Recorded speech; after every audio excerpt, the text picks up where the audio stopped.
Siddur Snippet series is sponsored generously by the Saka family and by Yeled and Avram Foreman as well. We're finishing up the bracha V'LiYerushalayim ircha. And we last left off, we were discussing why do we have a tefillah, why are we asking Chisei David Meheira L'socha Tachin. The very next bracha is dedicated to Samach David, the whole bracha. The entire theme of the whole next bracha is a longing and a wish for the restoration of Malchus Beis David, for the Davidic dynasty and kingdom to be restored. So why do we have to sneak it in V'LiYerushalayim? Let Yerushalayim be about Yerushalayim, and let us Samach David be about David. Why do we have to mix the two by sneaking in V'chisei David Meheira L'socha Tachin? We gave one answer previously, but I want to share Rav Pinkus's answer. In the Sefer Shabbos Malchus, Rav Pinkus points out, there's something unusual, there's something unique about Malchus Beis David. All other kingdoms, all other administrations, it's all about consolidating power. It's all about fame, it's all about fortune, it's all about power. The decision-making of that administration, of that kingdom, is all about how they can stay in power, whatever it takes to stay in power. Malchus Beis David was an exception. Malchus Beis David, Shlomo, and the other malachim, those with great integrity, were committed not to their own power, not to their own vision, not to their own influence, but to that of the Ribono Shel Olam, to that of HaKadosh Baruch Hu. Divrei Hayam, the pasuk is, Vayeshev Shlomo Akisei Hashem.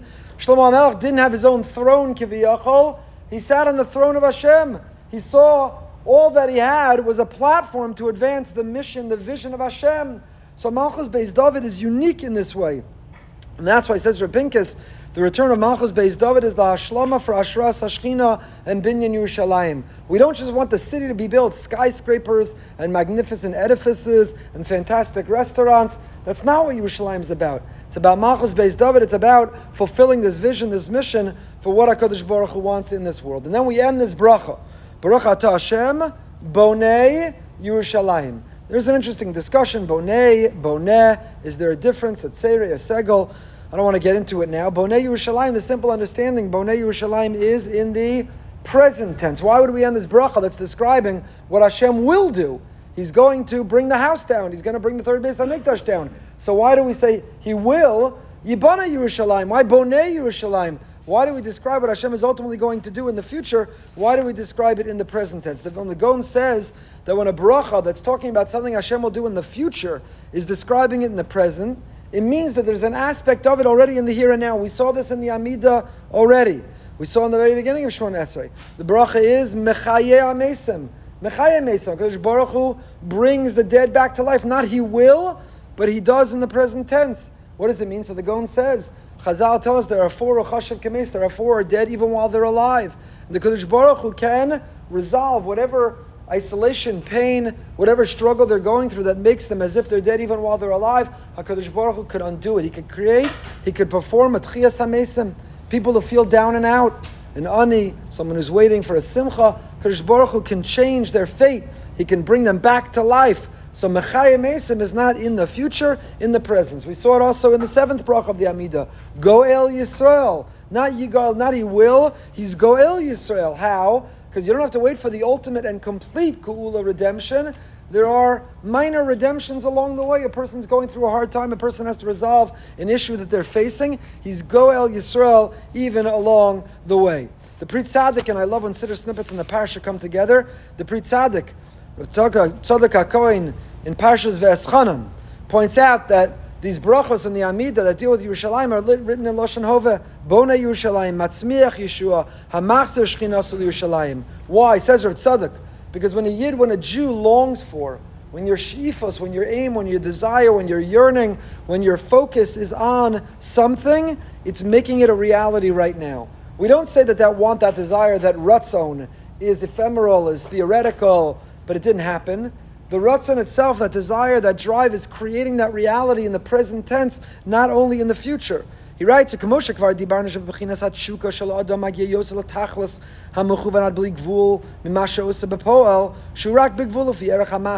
when a person does an act, it is limited by the act, but the yearning, the desire, the ratzon that energizes that act elevates it even higher. So Rav